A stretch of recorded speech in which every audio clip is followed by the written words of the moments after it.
बिस्मिल्लाहिर्रहमानिर्रहीम। अस्सलाम वालेकुम नाज़रीन, आप यूट्यूब चैनल देख रहे हैं। मैं इमरान खान हूँ। हुकूमत के लिए शर्मिंदगी की बात यह है कि उन्होंने कोशिश की, लेकिन वो इमरान खान साहब की मुलाकात नहीं करवा पाए जो कमेटी बनी हुई थी मुज़ाकरात करने वाली उससे, और इस पे हुकूमत को शर्मिंदगी हुई है। यानी कमेटी के सामने उन्होंने बड़के मारी कि जनाब आपको हम बुला देंगे इमरान खान साहब से, आप बेफिक्र हो जाएँ, चीज़ें अब ट्रैक पे आ गई हैं, लेकिन वो नहीं मिलवा पाए। और उस पर अब हुकूमती कमेटी को शर्मिंदगी भी है। अब अगली जब मुलाकात होगी तो वहाँ पे हुकूमती कमेटी बेबसी के अलावा किसी और चीज़ का इजहार कर नहीं सकती। बहरहाल दबे लफ्ज़ों में बेचारे कह रहे हैं, और वो कुछ लोग ये कह रहे हैं जी इमरान खान साहब अगर स्टेटमेंट ना देते तो चीज़ें आगे बढ़ जाती, कुछ और हो जाता, लेकिन उनका स्टेटमेंट आना, तो इमरान खान साहब ने भी स्टेटमेंट तब दिया जब उनकी मुलाकात नहीं करवाई गई। तो हुकूमत की ये जो नाकामी है, इससे हुकूमत का जो स्टेक है और हुकूमत के जो इख्तियारात हैं उनकी कलई खुल जाती है कि हुकूमत के पास किसी किस्म की कोई इख्तियारात नहीं है। फिर एक जेल के अमले की जानिब से एक प्रोपेगेंडे का हिस्सा बना गया कि इमरान खान को मिलने ही कोई नहीं आया। तो इमरान खान साहब ने खुद भी क्लियर कर दिया कि मैंने अपने लोगों को ये कह दिया था कि मुज़ाकराती कमेटी मुझे मिलने आएगी, और मुज़ाकराती कमेटी के नाम दे दिए गए थे जेल की इंतज़ामिया को। जब उन्होंने मुज़ाकराती कमेटी ने किसी को आने नहीं दिया मिलने के लिए, या किसी को इजाज़त ही नहीं दी, तो फिर बाहर जेल के खड़े होकर लोगों ने क्या करना था? वो तो मुझे मिलने के लिए आते हैं। तो यहाँ ये बहुत सारे सियासतदानों की तौहीन भी करते हैं, बुलाकर उन्हें घंटों खड़ा कर देते हैं, और उसके बाद मुलाकात बाज़ औक़ात करवाते हैं और बाज़ औक़ात मुलाकात नहीं करवाते। लेकिन एक चीज़ और जो इमरान खान साहब ने कही है, उसके ऊपर आपको गौर करना चाहिए, वो ज़रा इंपॉर्टेंट है। इमरान खान ने कहा कि मेरे पास अब कोई रास्ता बचा नहीं है कि मैं अपने केसेस को आलमी सतह के ऊपर लेकर जाऊँ। तो पाकिस्तान में तो गोली भी चल गई ना, अदालत इंसाफ दे रही थी, कभी नहीं दे रही थी, लेकिन कुछ ना कुछ उम्मीद बाकी थी जब तक कि अदालतें आज़ाद थीं। जब 26वीं आइनी तरमीम के बाद अपनी मर्ज़ी का एक आइनी बेंच बना दिया और हुकूमत ने अपनी पसंदीदा जजेस को उसके अंदर शामिल कर दिया, तो अदलिया से भी उम्मीद ख़त्म हो गई। अब अदलिया से उम्मीद है नहीं, इंतज़ामिया पे कब्ज़ा हो गया है, एस्टेब्लिशमेंट जो है वो इस पॉलिटिकल पार्टी को कुचलने पर लगी है। तो पाकिस्तान में आवाम निकलती है तो उनके ऊपर गोलियाँ चल जाती हैं। ऐसी सूरत हाल में आलमी सतह पर मामला उठाने के अलावा इमरान खान साहब कहते हैं मेरे पास और कोई रास्ता नहीं है। अब आने वाले दिनों में आप देखेंगे कि जो बरतानिया में होगा, जो अमेरिका में होगा, जो यूरोप में होगा और बाकी मुल्कों में होगा, उसका इम्पैक्ट पाकिस्तान में आएगा। और PMLN के लोग अब ये मानना शुरू हो गए हैं, जावेद लतीफ़ साहब ने कहा, कुछ और लोगों ने कहा कि बाहर से दबाव आ रहा है, और दबाव का नतीजा है कि हमें ये कहा जा रहा है कि आप मुज़ाकरात में बैठ जाएँ। PMLN के जो अपने करीबी जर्नलिस्ट हैं वो ये दावा करते हैं कि ये जो PMLN है इसका कोई इख्तियार मुज़ाकरात के ऊपर नहीं है। ऐसा नहीं है कि हुकूमत में कुछ लोग कहते हैं मुज़ाकरात करें, कुछ कहते हैं नहीं करें। उनका ये दावा है, नजम सेठी साहब ने ये बात की कि इनको जो कहा जाता है बेचारे वही करते हैं, क्योंकि कठपुतली हुकूमत है और अर्दली वज़ीर आज़म इमरान खान साहब ने करार दिया शहबाज शरीफ साहब को, तो फिर उन्हें वही करना पड़ता है जो उन्हें कह दिया जाता है। इमरान खान साहब ने जेल से दो लोगों के बारे में कल के दिन में बातचीत हुई है, एक शहबाज गिल के बारे में और एक शेर अफजल मरवत के बारे में। शेर अफजल मरवत साहब के तहफ़्फ़ुज़ात हैं सलमान अकरम राजा साहब के बारे में। वो ये कहते हैं जी मेरे केसेस भी ले लिए, मेरे लिए प्रॉब्लम क्रिएट की, और सलमान अकरम राजा साहब जो है वो पार्टी में बिल्कुल नए हैं। दूसरी तरफ शेर अफजल मरवत साहब भी पार्टी में ज़्यादा पुराने नहीं हैं, ये लगभग एक ही टाइम पे दोनों इस पार्टी में आए। सलमान अकरम राजा साहब भी इलेक्शन से पहले इस पार्टी में मुतहरिक हुए हैं, और शेर अफजल मरवत साहब भी इलेक्शन से पहले इस पार्टी में मुतहरिक हुए हैं। ये 9 मई के बाद की बात है जब ये लोग ज़्यादा मुतहरिक हुए पाकिस्तान तहरीक इंसाफ। तो टाइम तो दोनों का एक जैसा है। लेकिन साकिब बशीर साहब ने एक खबर दी है, और वो ये बताते हैं कि उनके बकौल इमरान खान ने कहा कि शेर अफजल मरवत को शोकाज नोटिस जारी किया जाए जो उन्होंने सलमान अकरम राजा से मुताल्लिक बात की है। और अलीमा खान साहब ने कहा कि इमरान खान ने सलमान अकरम राजा को अपॉइंट किया है, उन्होंने वही कहना है जो इमरान खान उन्हें कहेगा। अब आप आ जाए दूसरा बंदा जिसके बारे में इमरान खान साहब ने जेल से बात की। एक तो अपनी एहलिया के बारे में उन्होंने बड़ा एक स्टेटमेंट जारी भी किया इमरान खान साहब ने अपने ट्विटर अकाउंट के ऊपर। तो आजकल शहबाज गिल साहब पे बड़ा अटैक हो रहा है पाकिस्तान में, और डिफरेंट तरफ से अटैक होता है। पाकिस्तान की मीडिया को भी उनसे शिकवे शिकायतें, वो वहाँ से भी अटैक हो जाता है। कभी उनके खिलाफ कोई औरत कार्ड आ जाता है, कभी उनकी ज़बान को लेकर उनके ऊपर अटैक आ जाता है, कभी लोग कहते हैं वो पाकिस्तान से बाहर क्यों है, कभी कोई उन पर इल्ज़ाम लगाता है कि किसी मखसूस जर्नैल ने उन्हें पाकिस्तान से बाहर भिजवाया था। अब वो शहबाज गिल साहब रोज़ाना पूछते हैं जर्नैल का ना ही दस दो, तो कोई बंदा नाम लेने को भी तैयार नहीं है। तो शहबाज गिल साहब जो है उनके ऊपर बहुत ज़्यादा अटैक हो रहा था, और अटैक होने की एक रीज़न समझ भी आती है कि शहबाज गिल उन चंद लोगों में से एक है जिनके बाहर जाने से पाकिस्तान तहरीक इंसाफ और ओवरसीज़ पाकिस्तानी ज़्यादा मुतहर्रिक हुए हैं वहाँ पे, और इन्होंने हर एक के साथ राब्ता रखा हुआ है। एक बड़ी ज़बरदस्त कोऑर्डिनेशन बनाई हुई है शहबाज गिल ने, और वो कुछ एक्टिविटीज़ करते रहते हैं। कभी अमेरिकन को मिलते हैं, कभी यूरोपियंस को मिलते हैं। बहुत तेज़ी से उन्होंने दौरे भी किए, यूरोप भी गए, इंग्लैंड भी गए, अमेरिका भी गए, हर जगह पे वो आपको दिखाई भी देते हैं। और दूसरा, शहबाज गिल जो है वो क्योंकि अमेरिका में पहले रहे, वो उनके मजाज भी समझते हैं वहाँ के लोगों के, तो उन्होंने वहाँ के लोगों को उनकी ज़बान में काफ़ी कुछ समझाया कि एक्चुअली इमरान खान के साथ पाकिस्तान में हो क्या रहा है, और पाकिस्तान में इंसानी हकूक़ की खिलाफ वर्जियों पर मामला कहाँ पहुँचे हैं। तो ओवरसीज़ पाकिस्तानियों को एक वॉइस और मिल गई, और एक नाम आप नहीं भूल सकते, वो है डॉक्टर मोहित पीरज़ादा का। डॉक्टर मोहित पीरज़ादा के ऊपर गुज़िश्ता चंद दिनों से अटैक हुआ, और अब आप देखेंगे आने वाले दिनों में डॉक्टर मोहित पीरज़ादा पे और शहबाज गिल पे मजीद फोकस करके अटैक किया जाएगा। उसकी वजह यह है कि ये दोनों लोग जो हैं, इनका बाहर मौजूद होना और ओवरसीज़ पाकिस्तानियों से सबसे राब्ते में होना, हर ग्रुप के साथ मुतहर्रिक होना, ये उन सारी चीज़ों को तेज़ करता है जिसको पाकिस्तान के अंदर ये निज़ाम स्लो करना चाहता है। और उन्हें ये लगता है कि ये लोग इफ़ेक्टिव हैं, ये काफ़ी इफ़ेक्टिव लोग हैं, और इनकी एक्टिविटी जो है उससे असर पड़ता है। अभी जो कुछ एक्टिविटीज़ होने जा रही हैं और जो हुई हैं हाल ही में, उनमें डॉक्टर मोहित पीरज़ादा का नाम आप निकाल नहीं सकते, वो भी इन चीज़ों पे काम कर रहे हैं। इसके अलावा जो है वो डॉक्टर शहबाज गिल की इमरान खान साहब ने तारीफ़ की इस बुरे वक्त में जब उनके ऊपर अटैक हो रहा है। तो इमरान खान ने कहा कि शहबाज गिल मेरा वफादार साथी है, और शहबाज गिल के ऊपर पूरे एतमाद का इजहार किया इमरान खान साहब ने जेल से स्टेटमेंट देते हुए। तो चले, शहबाज गिल साहब का तो काफ़ी कंपनसेशन हो गया, उनकी एक पार्टी है, उनकी पार्टी का लीडर है, और उनकी एफर्ट को अगर वो ये कह रहा है कि वो बेहतरीन एफर्ट है। और इमरान खान साहब ने मेरी इतला के मुताबिक चंद दिन पहले शहबाज गिल को जेल से एक पैगाम भी भिजवाया था, और उस पैगाम पे इस वक्त शहबाज गिल काम कर रहे हैं। आपको आने वाले दिनों में कुछ डेवलपमेंट्स नजर आएंगी। रेमिटेंसेस के बारे में हुकूमत के लिए अच्छी खबर यह है कि दिसंबर के महीने में, क्योंकि इमरान खान साहब ने दिसंबर के महीने में फॉरेन रेमिटेंसेस जो ओवरसीज़ पाकिस्तानी पैसा पाकिस्तान में भेजते हैं, ओवरसीज़ पाकिस्तानियों से कहा था कि आप पैसा पाकिस्तान में ना भेजें या पैसा कम भेजें। लेकिन हुकूमत के लिए जो हुकूमत ने खबर दी है और जो आदाद शुमार हुकूमती ज़राए से आए हैं, वो ये बताते हैं कि गुज़िश्ता सालों की निस्बत इस दिसंबर के महीने में 2024 का जो दिसंबर था, उसमें जो फॉरेन रेमिटेंसेस हैं उनकी मिकदार में इजाफा हुआ, और वो 3.1 अरब डॉलर तक गई हैं। गुज़िश्ता साल जो है वो 3 अरब डॉलर से कम थी, उससे पहले और कम थी, उससे पहले और कम थी।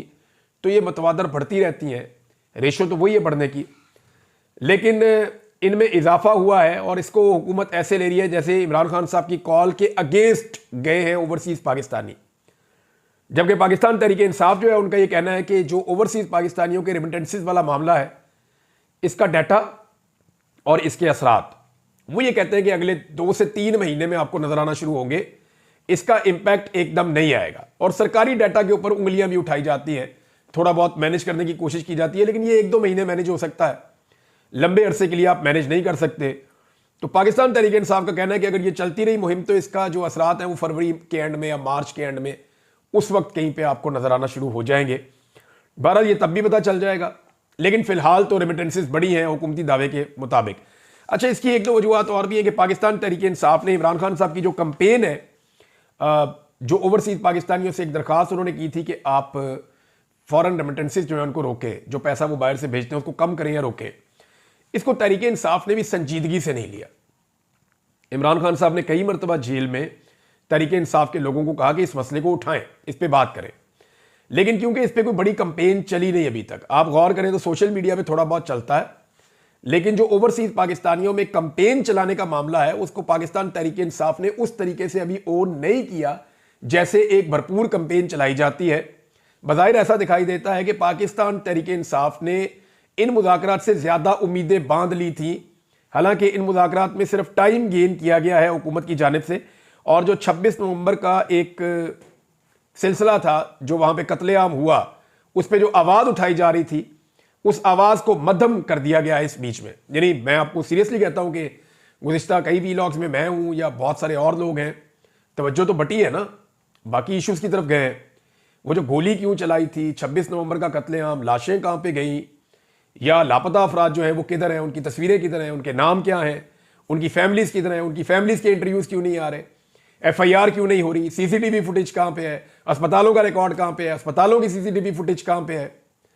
तो ये सारा डाटा और इन चीज़ों के ऊपर काम नहीं हो रहा था। तो ये हुकूमत उसको टोन डाउन करने में कामयाब तो हुई है, ये आपको मानना पड़ेगा। अब पाकिस्तान तहरीक इंसाफ या तो ओवरसीज पाकिस्तानियों के हवाले से इस कंपेन को सीरियस लेगी या फिर ये मामला जो है वो ऐसे ही लटका रहेगा। फौजी अदालतों के हवाले से नाजरीन बहुत अजीबोगरीब सवाल पैदा होना शुरू हो गए हैं। एक सवाल उठाया गया अदालत में कि जो ऑफिसर फौज का ट्रायल को चलाता है वो ऑफिसर खुद से फैसला नहीं देता। ये देखें कैसी अजीब बात है।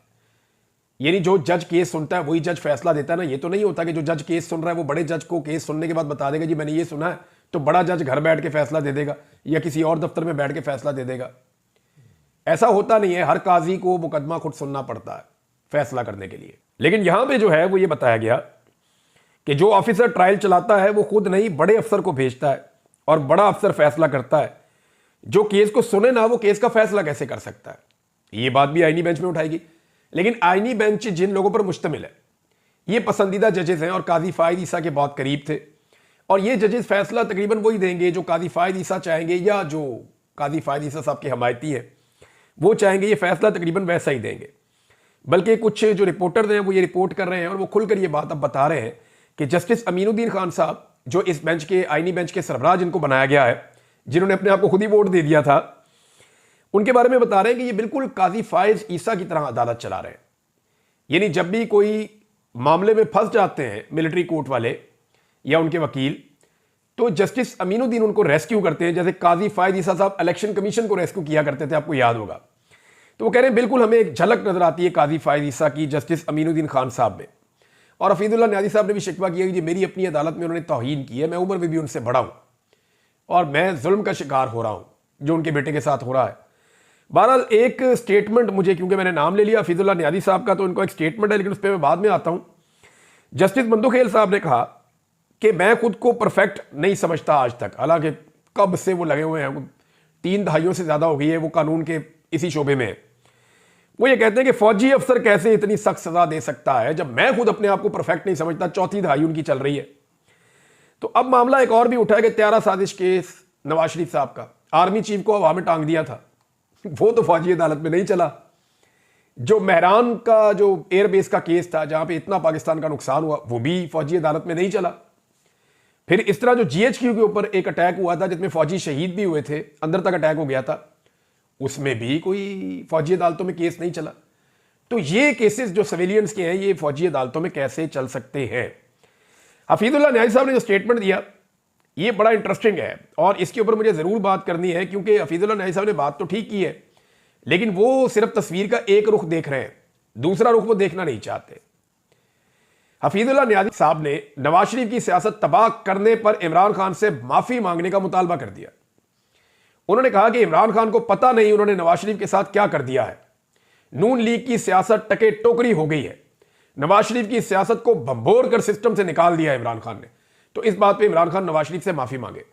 तो न्याजी साहब हमारे सीनियर हैं, सीनियर जर्नलिस्ट भी हैं और उम्र में भी बहुत बड़े हैं, मैं उनका बड़ा एहतराम करता हूं। तो मैं उनसे सिर्फ ये गुजारिश करना चाहता हूं कि न्याजी साहब दोनों ने अपना अपना रास्ता खुद चुना।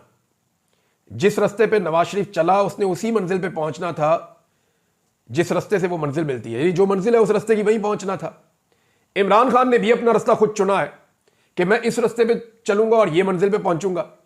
तो दोनों के पास इंडिपेंडेंट ओपिनियन थी या अपनी आजाद राय थी कि उन्होंने कौन सा रास्ता चुनना है। तो नवाज शरीफ साहब ने रास्ता चुन लिया बूट पॉलिश वाला, तो उसकी मंजिल वही है ना, कभी पॉलिश मुंह पे लग जाती है, कभी हाथ पे लग जाती है, कभी कपड़ों में लग जाती है। इमरान खान साहब ने रास्ता चुन लिया कमर सीधी रख के खड़े होने वाला, चाहे बेड़ियां हो पैरों में और हाथों में, तो यहां पे इज्जत मिल जाती है। बेशक चोट लगती है, दुख होता है, तकलीफ होती है, लेकिन इसके बावजूद उन्होंने रास्ता इज्जत वाला चुना है। तो मियां नवाज शरीफ साहब की अपनी चॉइस का ज्यादा इसमें अमल दखल है। इमरान खान साहब का कसूर इतना बड़ा नहीं है। हाँ, लेकिन यह अच्छी बात है कि अगर नवाज शरीफ और इमरान खान मिलकर एस्टेब्लिशमेंट को सियासत से बाहर कर दें और उसका किरदार वहीं तक महदूद कर दें जितना होना चाहिए, तो पाकिस्तान का बड़ा भला हो जाएगा। यह मैं आपको बार बार कहता हूं कि सारे चोर मिलकर भी ना एस्टेब्लिशमेंट को सियासत से निकाल दें तो पाकिस्तान का भला हो जाएगा, पाकिस्तान बेहतरीन रहने की जगह बन जाएगा अगले 10-20 साल में। लेकिन अगर एस्टेब्लिशमेंट का किरदार ऐसे ही रहा पाकिस्तान में जैसा गुज़िश्ता 70 साल से है, तो 70 साल से हम जहां पहुंचे हैं ना, अगले 70 साल में भी फिर हम कहीं पहुंच नहीं सकेंगे, खुदा न खास्ता, जो मुझे दिखाई दे रहा है, जो चीजें नजर आती हैं साफ। दूसरा, काजी फायद ईसा साहब का जिक्र हुआ, तो ओवरसीज पाकिस्तानी जो हैं वो काजी फायद ईसा साहब का भी नाम शामिल करें अगर वो मेरी गुजारिश सुन रहे हैं तो। खासतौर पर अभी जो मामला फ्रेंड्स ऑफ डेमोक्रेटिक पाकिस्तान, ये इनका आप देख लें, इनका लोगो वोगो भी है और ये इनकी तंजीम है, इन्होंने इस पर ट्वीट भी किया हुआ है, मैंने आपको इनका पूरा मिशन बताया था पहले। तो ये जो है ये पहले बरतानिया में प्रोग्राम करवा रहे हैं पार्लियामेंट के अंदर ब्रीफिंग, और उसके बाद जो है वो एक प्रोग्राम होने जा रहा है अमेरिका में, और फिर अमेरिका में एक बाइंडिंग रेजोल्यूशन भी आने जा रही है। तो इनसे गुजारिश है कि आप काजी फायद ईसा साहब को कैसे भूल सकते हैं। पाकिस्तान में हर जुल्म के अंदर जो बेहतरीन सहूलतकारी की है, बल्ले का निशान छीनने से लेकर लेवल प्लेइंग फील्ड छीनने से लेकर आरओज जो है वो ब्यूरोक्रेट्स को लगाने से लेकर जो जो जुल्म और बर्बरियत हुई उसके ऊपर खामोश रहने से लेकर हर चीज में काजी फायद ईसा ने यह तक कह दिया कि किचन में गर्मी बहुत है और अगर लगती है तो फिर आप यहां पे नहीं खड़े हो सकते, निकल जाओ यहां से, दौड़ जाओ। तो मेरे ख्याल में किचन की गर्मी इतनी ज्यादा है कि काजी फायद ईसा साहब इस वक्त खुद खड़े नहीं हो पा रहे। नाजरीन, कुछ और खबरें हैं और उनमें एक पीएमएलएन की तरफ से सोशल मीडिया पे बड़ी वायरल हुई है कि इमरान खान हमें तंग करने के लिए जानबूझकर जेल में बैठा हुआ है। और अब तो पीएमएलएन के लोग कहना शुरू हो गए कि इमरान खान साहब को चाहिए कि जाएं जेल से निकले। उन्हें भी यह पता है कि इमरान खान के पास ऑफर मौजूद है, लेकिन उसके लिए इमरान खान साहब को जेल के छोटे दरवाजे से निकलना पड़ेगा। दरवाजा थोड़ा थोड़ा बड़ा कर रहे हैं वो कि ठीक है खान साहब इतना सा झुक के निकल जाए। खान साहब कहते हैं नहीं, फटा फाटक खोलो, जैसे मुझे पकड़ के इज्जत के साथ अंदर लेकर गए थे उसी इज्जत के साथ मैं पकड़ के बाहर आऊंगा। मैंने छोटे दरवाजे से नहीं गुजरना जहां से जरदारी गुजरा, जहां से नवाज शरीफ गुजरा, जहां से बाकी सियासतदान गुजरे, मैं उससे गुजर कर बाहर नहीं आऊंगा इस जेल में से, मेरे लिए बड़ा फाटक आप खोलेंगे। तो अब पीएमएलएन के लोग जो तकरीबन मिन्नत तरले पे भी आ गए हैं और इमरान खान साहब कह रहे हैं कि मेरे पास अब बाहर जाने के अलावा, आलमी सतह पर अपने केसेस उठाने के अलावा कोई रास्ता नहीं बचा। और आप आने वाले दिनों में इमरान खान साहब के कुछ आर्टिकल भी छपते हुए देखेंगे, आपको इंटरनेशनल मीडिया में इमरान खान की वॉइस भी सुनाई देगी। एक खबर और आई है नाज़रीन, और खबर यह आई है कि मुत्तहिदा अरब अमारात को शिकार खेलने के लिए और महल्लात के लिए 14,000 कनाल अराजी अता कर दी गई है। इन 14,569 कनाल अराजी उन्हें दी गई है हुकूमत पंजाब की जानिब से, और सालाना इसके ऊपर जो पैसा मिलेगा लीज पे वो मिलेगा जी 54,536 रुपए। यानी 54,536 रुपए के एवज 14,569 कनाल अराजी सालाना दे दी गई है लीज पे, शिकार के लिए और महल्लात वगैरह और चीज़ें बनाने के लिए अपनी मुत्तहिदा अरब अमारात को ताल्लुकात बेहतर होंगे इससे। लेकिन मेरा एक सवाल है कि क्या 1,000 कनाल अराजी भी यूएई में या अबू धाबी में पाकिस्तान को या पाकिस्तानियों को मिल सकती है? वैसे ही मेरा जहन में है कि सवाल मैं कर सकता हूं, सवाल तो कोई भी आपके दिमाग में आ सकता है, तो मैंने ये एक सवाल उठाया, खुद ही इसका जवाब सोच लीजिएगा। अब एक चीज़ और है कि जो अमेरिका में आग लगी है, क्योंकि ये बहुत बड़ी खबर बनती जा रही है, एक तो डोनाल्ड ट्रंप को सज़ा हो गई है लेकिन उन्हें सज़ा सुनाई नहीं गई। यानी आपको अजीब लगेगा ये सुनने में, लेकिन मैं एज इट इज़ आपको बता देता हूं कि नौमुंतखब अमरीकी सदर डोनाल्ड ट्रंप पर जुर्म साबित हो गया मगर वो सज़ा से बच गए हैं। गैर मशरूत तौर पर उनको रिहा कर दिया गया है और ट्रंप को यानी अब सज़ा वज़ा कोई नहीं हुई, गैर मशरूत तौर पर वो रिहा हो गए हैं, लेकिन उनका जुर्म साबित हो गया है और ये अमेरिका की तारीख में पहला कन्विक्टेड प्रेसिडेंट भी होगा, ये भी दावा किया जा रहा है खबरों में। अब ट्रंप ने इसे सियासी इंतकामी कार्रवाई करार दिया है और जज को बदउनवान भी करार दिया है। ये पहले मैं आपको बता चुका हूं। लॉस एंजलिस में जो आग लगी है उसके हवाले से नाज़रीन, कैलिफोर्निया का जो एक बड़ा मशहूर एरिया है लॉस एंजलिस, वहां पे अचानक आग लगी है। उससे अब तक जो नुकसान हुआ मैं आपको बता देता हूं। 3 दिन हो गए हैं ये आग बुझाने में अमेरिका नाकाम हो रहा है। 2 लाख अफराद तकरीबन बेघर हो गए हैं और 70 मील फी घंटा की रफ्तार से हवाएं चल रही हैं जो आइंदा चंद दिनों तक चलती रहेंगी। ये इतनी तेज हवाएं चल रही हैं कि इनकी वजह से आग बुझ ही नहीं पा रही। जैसे ही आग एक जगह बुझाने लगते हैं वो आग आगे ट्रेवल करती है, आगे ट्रेवल करती है, पूरा का पूरा शहर ऐसे जल रहा होता है। वो मनाजिर देखते हैं बड़े हौलनाक किस्म के मनाजिर हैं। तो लॉस एंजलिस के 2 जोन्स में अभी तक आग फैली हुई है और दर्जनों हलाकतें रिपोर्ट हुई हैं। 10 लाशों की अब तक तस्दीक हो गई है।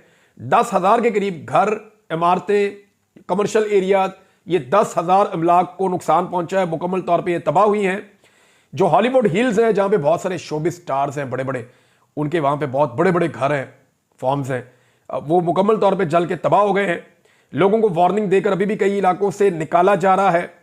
एक बंदा गिरफ्तार किया है लॉस एंजलिस पुलिस ने, जिसपे उन्हें शक है कि इस बंदे ने आग लगाई है, लेकिन अभी तक इसके बारे में कुछ कंफर्म नहीं किया जा सकता। नासा की एक बहुत बड़ी लेबॉर्ट्री है, वहां पे उसको बचाने की अब कोशिश कर रहे हैं। कुछ इतलात ये हैं कि उसको बचा लिया गया है, लेकिन अभी भी वो खतरे में है, क्योंकि आइंदा चंद दिनों तक बहुत तेज हवाएं चलेगी। एक चिंगारी भी निकलती है तो हवा जो है वो भड़क जाती है। नादरीन, एक खबर मैंने दी थी और वो खबर गलत थी। वो खबर एक्चुअली मैं नॉर्मली जब खबर देता हूं इस तरह की तो मैं रिपोर्टर का नाम ले लेता हूं, वहां पे मेरे से गलती हुई, मैंने रिपोर्टर का नाम नहीं लिया। तालिब फरीदी साहब के हवाले से एक खबर आई थी मेरे सामने। वो एक बड़े सीनियर रिपोर्टर हैं, मैं उनकी बड़ी कदर करता हूं। उनकी बहुत ज़बरदस्त कवरेज और बड़ी ज़बरदस्त खबरें उन्होंने ब्रेक की है। तो उनका नाम क्योंकि लिखा हुआ था तो मैंने खबर बगैर तस्दीक किए दे दी कि पाकिस्तान के अंदर जो है वो दफातर बंद हो रहे हैं कतर एयरलाइंस के, लेकिन उसकी तस्दीक नहीं हो सकी। उन्होंने तरदीद की है उनके दफातर पाकिस्तान में बंद नहीं हो रहे, लेकिन हाँ बहुत सारे और दफातर पाकिस्तान में इंटरनेट की बंदिश की वजह से बंद हो रहे हैं और कई मल्टीनेशनल कंपनियां पाकिस्तान छोड़कर जा रही हैं। ये ARY ने रिपोर्ट किया है। तो यहाँ पे वहाँ पे भी मुझे नाम लेना चाहिए था, तो मैं नाम नहीं ले पाया। तो इसलिए मैं बताना भी मेरी जिम्मेदारी थी कि मैं आपको बताऊं कि उन्होंने बताया कतर एयरवेज ने कि उन्होंने अपने वहाँ पे दफातर बंद नहीं किए। अब तक के लिए इतना ही। अपना ख्याल रखिएगा, अपने इस चैनल का भी। अल्लाह हाफिज़।